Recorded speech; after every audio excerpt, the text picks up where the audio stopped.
Magicians, how are you? Welcome to yet another Money Magic podcast. My guest for today is Sabrina Lamb. She is absolutely incredible. She is the founder of World of Money and Wekeza, and I would love for you guys to just tune in and listen to what she has to say because what she is doing in the money sphere is really, really incredible. So, welcome, Sabrina. I am thrilled to be here, to be in your space, Vangile, for your global work, ushering and making, just pushing through global financial shifts. I'm honored to be here. We could just sit here and just look at each other, okay? Thank you, thank you. Oh my gosh, thank you for saying yes. So, Sabrina, my first question I usually ask people is to ask them, who are you as a soul? How do you define yourself? And then tell us what you do Mm, for a mm, living on this planet. mm. My soul is turning on the economic lights and access for all people, but leading with people who look like me globally. That's why I live. That is the mission for my life. Sometimes many people search for what is their purpose. I know for sure what my purpose is, and that is for Black economic sovereignty throughout the entire planet. And once those lights come on, baby, what a shift for generations. That's my soul. I love this. So, why this purpose though? Why is Black economic sovereignty so important? Well, I didn't always know that. My family, my father was in the military, United States military, grew up traveling the world. I was leading when I graduated from university, Lincoln University in Pennsylvania, majored in history, determined that I was going to lead and live a creative life. Uh, I'm an author, six-time author, former stand-up comic, actor, creative person. I create stuff. But there was a time in 2005, 2004, I feel that it was, that I attended a financial workshop for myself. And that's when I received the whisper. And the whisper said, Sabrina, what if you had received financial education as a child? How different would your life have been? And then the second whisper was, how different would it be for children who look like you to receive financial education? Now, the answer to the first question is, see, great family, great father, great mother, but they made sure, or I was able to manipulate them to make sure that I had all my wants. All my wants. Now, you see, I skipped over the needs. Yes, I received the Mm. needs, yes, but I also had an extended family. So every time I visited, every summer I was in Miami, oh, it was on. It is shopping time. Oh my gosh. And I had lovely extended grandparents, and they were domestics. They were maids on Miami Beach for all of their lives, but they owned their own homes. They had perfect credit. They prepaid their funerals. Everything was paid on time. And so, but when they passed away, they never shared that information with me. It was, our darling Sabrina's here and we're going shopping it. Now, of course, they would say from time to time, grandmother gave you some money for your birthday. Should you save some of it? And the answer is absolutely right. But then can we talk about that when we get back from the mall? So that's how we did things.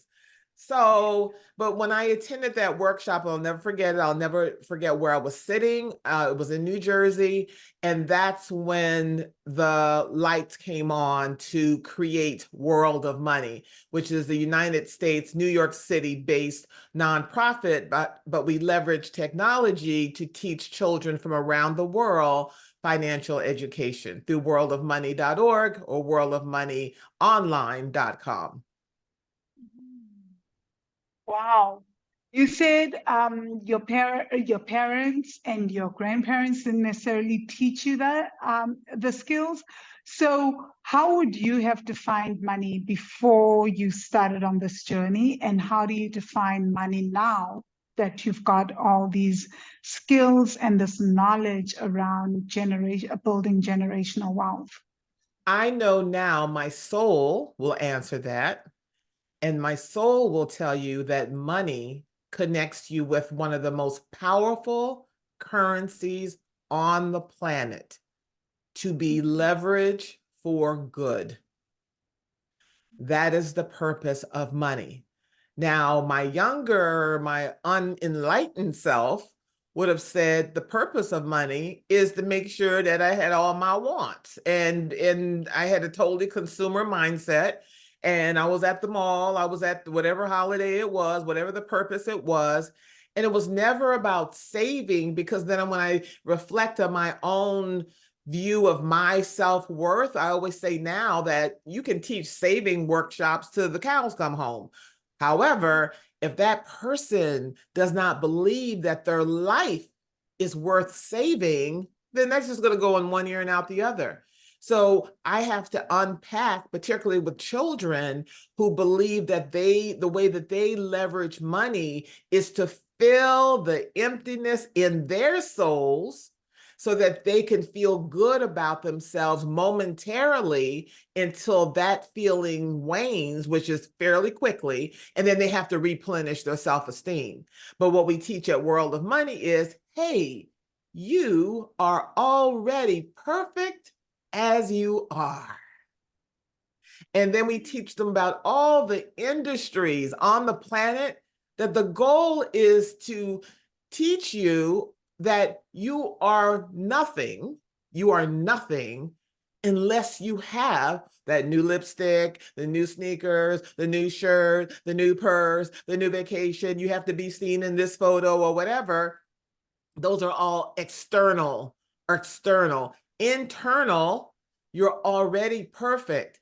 But there are billion-trillion-dollar industries that feed on your lack of self-esteem, and that somehow you just have to shift it. If you only get that thing, then you'll be perfect, or you'll be perfect to please others, whether that's children or parents or whomever. We go through our life shifting ourselves so that we can be appease others. And I'm saying, forget that. I'm not doing that. I'm not doing that at I all. love No. that. Wow. So, Sabrina, you talk about something really, really powerful. So I've got two questions already from that conversation. The first one is to say, um, what I've noticed you are talking about is actually not so much about, I'm going to teach you to budget, but you talked about something really powerful, that you're starting to teach children from what is going on within and the way they perceive themselves. Why do you think that is so critical, especially for Black children, as opposed to what we've often been doing with financial literacy, which is teaching you how to budget, income, less expenses, and then we forget that missing piece? Yeah, because children have witnessed or observed adults and their interaction with and about money from the time they came on the planet. They hear the parents, for example, speak positively or negatively or lie. I don't have any money. Well, the child just saw you put money in the purse. So obviously you are lying, parent. And so they understand and they witness the contradictions in how adults deal with it, and then they try to navigate it. They know if if the parent goes into their wallet or their purse, that means something kind of cool may come out. but they don't understand that, particularly if they, depending on the kind of conversations they've witnessed, how to translate that and apply it back to themselves in a holistic way, an empowering way. Now, I'm not criticizing parents, because parents are doing the best they can. They learn from their parents or didn't learn from their parents. And I'm saying everyone needs to hit the reset button on their relationship with money and how we talk about it. Because sometimes we talk about it from a very lack perspective, or we talk about opportunities in our life from a want perspective. I want. And when we say to children, dispense with that word want, what are your determinations for your life? Once you set those determinations and align your money, the monies that you come in contact with savings, so you could save yourself, then you live a different life and not live a life to impress others. I love that. You know, the example that you gave about I don't have any money and kids are seeing you have money. I we often talk about that with some of my clients.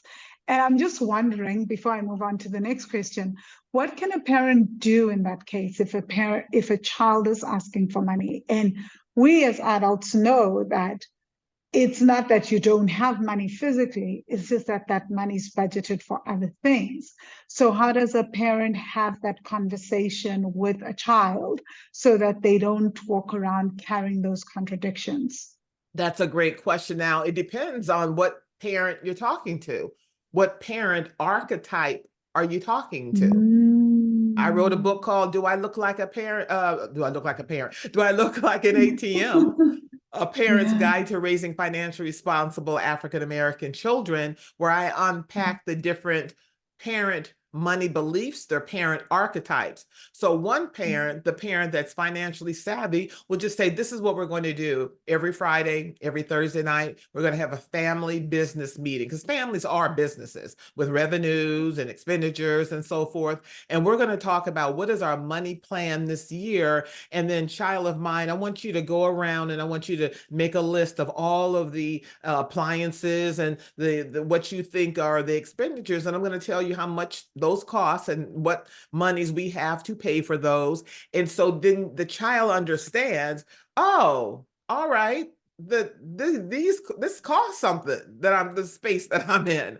And so then they understand, but often the conversations that we have is fraught with chaos and, oh my gosh, don't ask me for anything else, as opposed to the child's just, I don't know any different. So I'm saying particularly to that savvy money parent, or even the ones that want to be, never lie. Every Okay. week, sit down with all the family members that live under the same roof and say, we're going to have a plan. And it's everyone's mission. Make a list of all the expenditures, all the services that we pay for. And if you don't know all of them, I'll add to that list. And your job is to determine how we can lower expenses. For example, for your telco, for your cell phone, is there another company in where you live that maybe charges less for the same service, or whatever it is, so that the child is having a conversation? Or let's say the child may be 3 or 4 years old. They're at the table where parents are having, and grandparents, if grandparents live there, are having these conversations calmly and with a methodical, strategic planning approach, as opposed to screaming and chaotic and lying. And this is not for, children. This is grown folks' business. And then so I mentioned the savvy parent, but there's the dictator parent who will never have this conversation. I mean, their adage is, I fear, therefore I rule and control. And what happens is that they raise children who feel that they need to be controlled by outside people. Okay. That's And the whole word. the internal message is others must think for you. So a child grows up not thinking they should think for themselves, or have the right to think for themselves. That's a dictator mindset. Okay. My father, love him, but he's a dictator mindset. This is not anything we talk about with children. This is grown folks' business. So therefore, when I, moved out, was in the world, had no idea how money worked. None. other than from a consumer standpoint. So I thought my job with money was to spend everything that I had. And then there's a martyr parent, and often I hear this money archetype from parents, from single parents. And they believe, and often single mothers, because they believe that their life has no value and does not deserve to be financially protected. Okay. And then the internal message the child feels is that they don't believe that they can earn money or stand up on their own, and that they must sacrifice themselves as well and clean up their financial mess. But the other part that the single mother believes is, she believes that I'm proving my worth, Vangile. I'm proving my worth by sacrificing myself. I have no value. Yeah. And if she's raising a son, the son grows up thinking that women should sacrifice themselves for him. Oh my gosh. That is a whole sermon that I have seen. And I come from, my mother is sort of the martyr archetype in that way, because she would always, and then she would say, I've given everything to you guys. I'm doing everything for you. So as an adult, one of the biggest things that I still struggle with is how to stop feeling guilty for the life I've created, because I feel it has come at the blood, sweat, and tears of my mother. And so what I did for a long time on this financial journey was I would overspend and give so much to my mother until I got to Thailand, and I had gifted her a 2-week retreat in Thailand. And the lady that ran the spa, the retreat center, took me aside and said, I've known you for a year. You've never given this to yourself. You've given it to your mother for 2 weeks to come stay here. This is a problem. Mm-hmm. And I thought she would take me aside and be like, wow, you're such a great daughter for doing that. Like you. And she was like, no, there's no greatness here. What you cannot do for yourself, you can't do that for yourself. And yet you're willing to do it for your mother. It's not that you can't financially do it, but you won't do it for yourself. And you need to ask yourself why. And I remember just standing there being like, wow, I'm not getting praised for this. Right. I'm getting told how to do better. And that was my biggest awakening. So And yes, that I has love to that. be, and frankly, because I'm not sitting here like I'm on a little, queen, like I've gotten it all. I still have to watch my triggers to totally give of myself to others and not receiving that wave, that flow, that tide coming back in. And I have to always check myself on that, always check myself on that. And then, sometimes parents who are together, or maybe they're separated or what have you, there's a Disneyland parent who they teach the child, or they demonstrate to the child that one is better than the other because of the trinkets that one can give to the child better than another child. And so the child knows the house is in chaos. They know. And of course, if they were like me, the financial sociopath, I'm going to leverage that to make sure that I get a new clothes or shoes or whatever I wanted. Okay. My father was a dictator, and my mother is the Disneyland parent. And so I use those type of money beliefs. Of course, they conflicted all the time about it. And so when you ask me, what does a parent say to a child, it depends on what parent money belief you're talking to. You get a room full of people, and you're talking to different personalities. It's not one size fits all. It's not. Thank you for that. I really, really love that. And that leads me to another question around parenting. With the rise of The Secret and manifestation and affirmations, what I keep seeing more and more is I also have women mainly that come to me and say, well, we don't believe in telling our children no around money. And we don't believe in telling them that we do not have, because that's a scarcity mindset.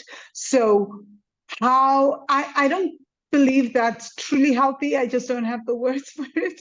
So Mhm. I'm coming to you and I'm asking you, what would you say to those parents that refuse to tell kids that the reality, in a way, like what's truly happening in the household, and just, yes, we can, yes, let's affirm it, all that.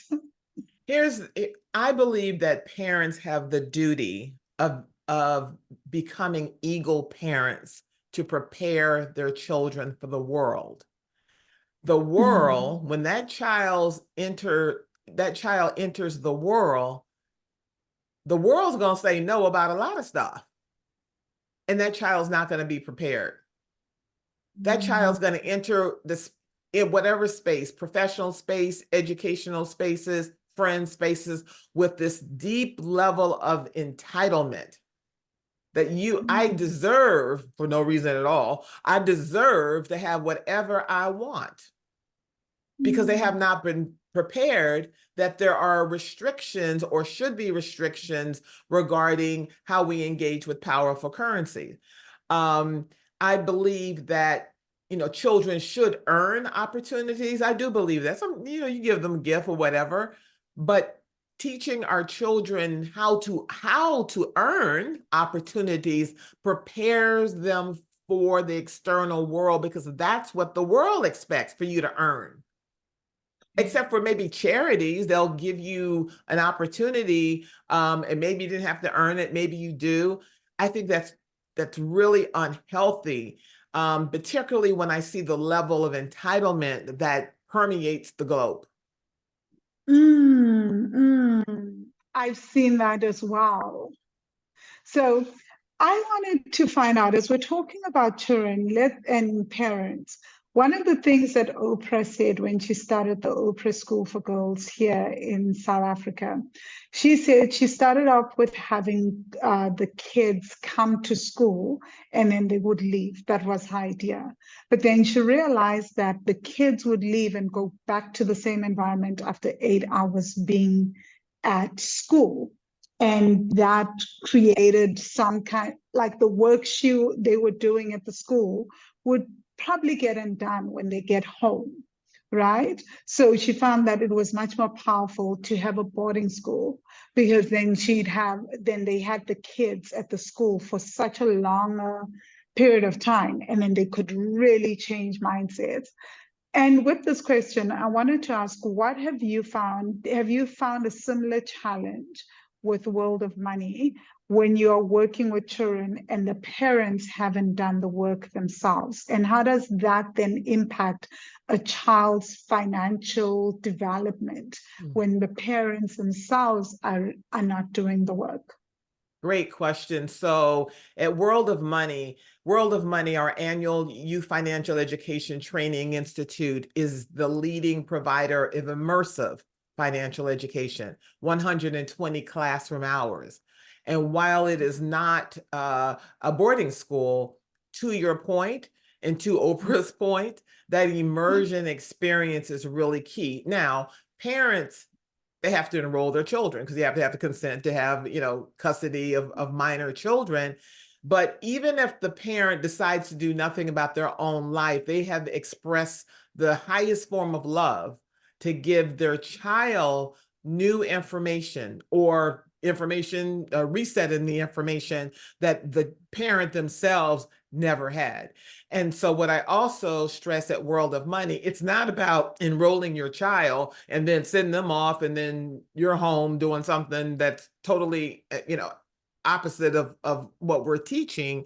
It's for the child to have new information, then every night to come home and have a new conversation with the parents, a money plan, sitting down, lowering the expenses, creating a business together, creating philanthropic opportunities together, to have renewed conversations, so that possibly, and it has over the last 19 years, encouraged parents, oh, okay, I now have the new words, the new conversation, how to engage with my child regarding this, and we can all hit the reset together. Mm. And how do then parents, as they get this new information from children, how can they then work with their children to support them to create generational wealth? And how do we as Black people start to create generational wealth? Right. So, I hear these terms generational wealth, and sometimes the energy regarding that, particularly the legal pushback and financial pushback that Black people across the world have experienced with accessing or not being penalized or criminalized regarding predatory financial services.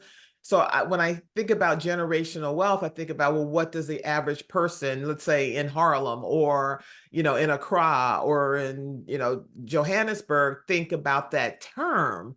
Maybe I'm, a teacher in Johannesburg, and I am trying to navigate the financial system there, or I'm a shopkeeper.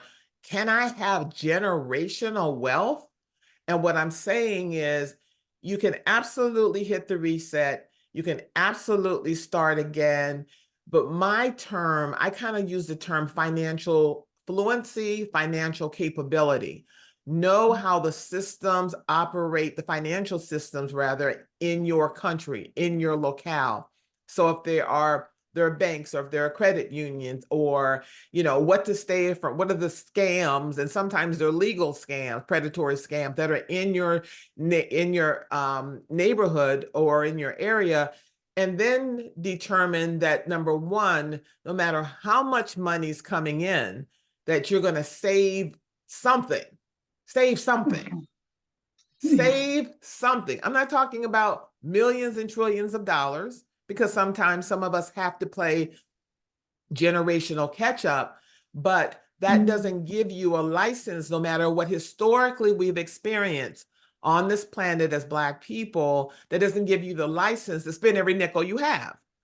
Save something every week. Every time money comes in, you're putting something aside, and lower the money that's going out. And maybe someone says, I literally do not have any money, Sabrina. What are you talking about?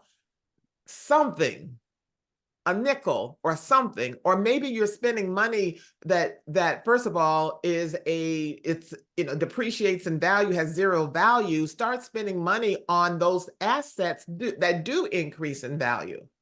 So determine how you can shift and what you spend your money on. Maybe you're spending on school fees for your education. That's an investment in you. Totally get that. But if we're spending money on candy and shoes and purses and just determine what you're spending your money on. And then if it's a depreciating or has zero value, is not worth anything if you resell it, lower the amount of things that you spend your money on. My goal is for everyone to be financially secure, financially fluent, and financially capable. Just start where you are. Start where you are. I really love what you've just said. There's a podcast guest on here, and his name is Ricardo. So he will come out. His podcast will have been out, by the way, by the time this goes out.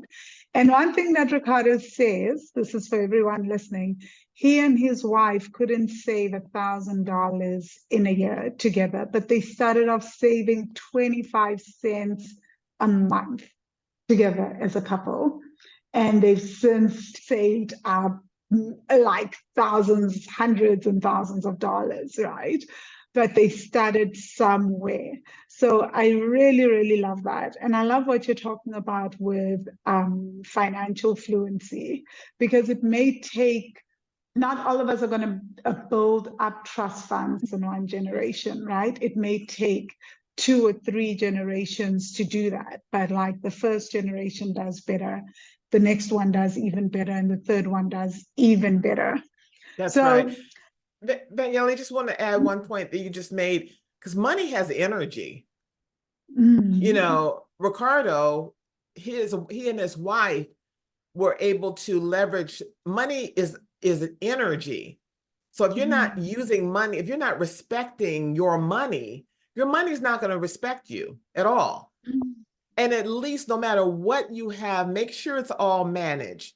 Do you have a savings account? I don't care. I'm not saying how much is in it, because I'm listening to people who may be listening. It's I don't care how much. Do you have a savings account? Are you putting money away so that you have options and access in your life? When life comes knocking, do you have options and access, or do you have to depend on others? Okay. And so that's really important. And then to make sure that everything that you have, no matter what it is, respect what you have, appreciate what you have, appreciate what you have, and make sure it is all managed. Because what I see, what I observe is that there are many families or individuals that their stuff, you don't need new stuff if you're not managing the stuff you have. Okay. Legal documents. Do you know where, if something happens in an emergency, who's managing the estate? Is all of that managed? Because you're not going to have any wealth, you're not going to have any more money until you learn how to manage what you have. In the United States, a lot of people want to win the lottery. Okay. 95% of people, lottery winners within 5 years, lose all of it. All of it. And the reason is because they were never taught financial education. Okay. And then their spirit is consumers, martyr, feel they have to give all that away. You hear about a lot of entertainers, particularly Black entertainers who, are passing away or living a life of poverty now. Many of them I know or have met, and they've said that in my spirit, I believe that the multi-million-dollar contract that I had, that I worked my whole life as a young person to have, I didn't think I was worthy of it. And I gave it all away. I gave it to scam artists. I invested in businesses I didn't research. And so this is a real global self-esteem issue with regard to this powerful currency, because we don't believe that we should have it. So the first thing we're going to do is shift it, get rid of it, get rid of it. There's a show in South Africa, a reality show just on that. It's called I Blew It. They follow people who made lots of money, and then they give away and they look at what they did with that money. And it's really, really tragic. People will end up sometimes in worse off positions than they were before they got the money. That's right. And this leads me to my next question to say you have expanded globally with World of Money. So yeah. And I wanted to ask, what has been the challenges that you've noticed that we tend to share as people of African descent when it comes to money? And is there, I guess, universal ways to change some of those challenges? One thing that I love, because we have virtually taught children in Senegal, Ghana, South Africa, and Rwanda. And what I love on the continent of Africa, is how children respond to financial education. They are leaned in. They are leaned in. I remember it was during Ramadan, and Muhammad, he ran so fast from one side of the car to the other to make sure that he was online for class for World of Money. He and the other students, because we partnered with the Ikra Bilingual Academy in Senegal. And I understand where that comes from in different cultures. That's why it's never one size fits all. And then on the continent, throughout the diaspora, mostly outside of the United States, it's more of an entrepreneurial society or culture. So there's no economic safety, string. You can't go down to the unemployment office. You better create a business and sell thread if that's what you need to do, because there's nothing else here. And so there's a greater appreciation with young people in all ages and families creating their businesses. That's what you have to do. You have to sell fruit, on the street. Yes, and there's honor to that. So that's why, again, I say it's one, financial education is not one size fits all. It's cultural. It's part of the infrastructure. It's part of the psyche. It's part of the spirit, and that's why I talk about it in this kind of way. And again, there's a different shift in the United States in terms of engaging with children. I have to shift it because I understand that we're a consumer society, and I have to quiet that consumer impulse and move them from being just consumers to being savers and investors and entrepreneurs and philanthropists. Unless you're doing all of that, you do not have the proper rather engagement with money. You're just on one tier, and you have all these other ones that you have to bring in there to properly respect your money. So you've mentioned philanthropy quite a few times. I wanted to ask, why do you guys have that leg of philanthropy? Why is it important? I mean, we live in a world where everyone tells us, go be famous, make as much money as possible, post your pretty bags and how you are being flued out around the world. Why should I care about others? How does that benefit anyone? How does that even benefit me or anyone, really? Mm. Well, I will respond. First thing I will say is that nothing can enter a closed fist. Mm, mm, mm, mm. Nothing can enter a closed fist. Every religion speaks about giving, tithing. In fact, if you want to empower your life, you give, whether that's to a charitable organization or to your religion, your spirit, to restart, to upstart, to rocket start your money. And there's so much going on in the world. No one can afford to sit on the sidelines. I was speaking with parents the other day about college scholarships, and I'm very frank, very transparent. Colleges, they care a little bit about your grades. They really want to know, what have you done to help others? Wow. I understand they will say, if you're 7, 10, 14, what have you been doing all this time except being on PlayStation to help others? Yeah. Because that young person who's applying to universities and they talk about their philanthropic, how they've created this campaign to fill in the blanks, to deliver Meals on Wheels to seniors, to beautify a garden, to tutor younger children. Or maybe it wasn't in the external, maybe they had to nurture or raise their younger siblings, that they had to sacrifice themselves a bit, go out of their way to help others. Those are the ones at the corridors of power are waiting for. They want to say, you did what? The world is waiting to be inspired. And when you do that, then those kind of opportunities come back to you. You start, planting the seeds, so that the seeds of reward, even though that's not why you do it to actually transform the world, to create value in the world. And that's when all of your life that's the kind of legacy that we're all mandated to create. Thank you for that.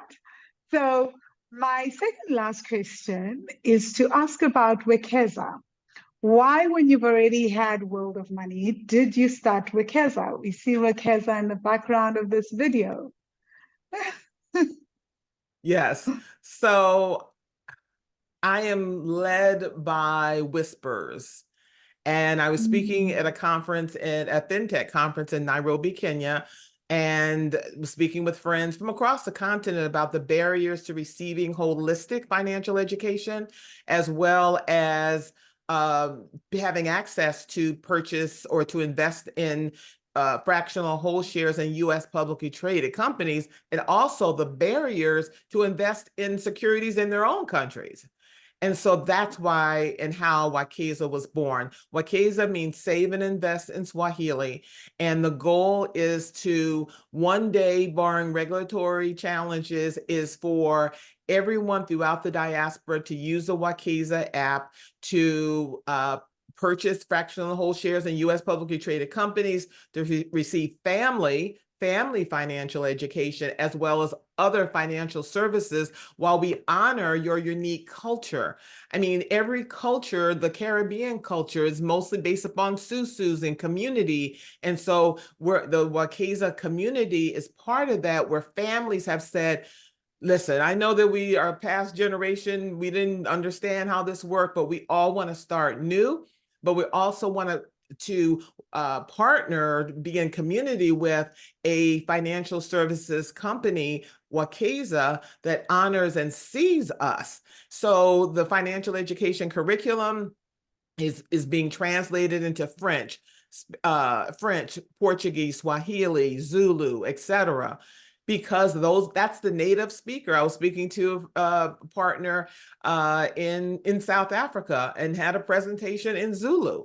And so he said, Sabrina, at first when you told me this, I was prepared to hate it, but I'm so thankful that you saw and you hear that you don't just walk into all spaces and think, yeah, a lot of people speak English, but let's go back to the native tongue. It's okay. It's okay.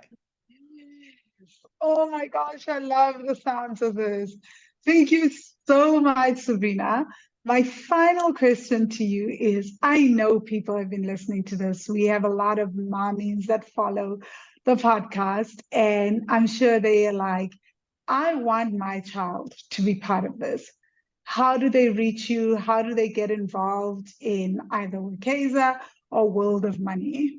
Well, both. Go to worldofmoney.org and sign up for the subscription list. We have online forms. And then for Wekeza, definitely sign up. And so you'll hear about financial education and other opportunities that are online. So sign up for that newsletter, for that wait list as well. Wow. And Wekeza is spelled WEKEZA.com. Oh, nice. Thank you so much, Sabrina. And thank you so much, Money Magicians. I know that you guys got a lot from this interview. I surely did. What I'm taking away is financial fluency versus always just talking about generational wealth. I think this has been so eye-opening for me. Let me know in the comment section what you guys are taking away. And of course, go to World of Money and go to Wekeza, sign up, get involved. Until the next episode, have a fantastic day further. Cheers. Thank you so much. Thank you for being a joy to the world, Vangile. Oh, thank you, Sabrina.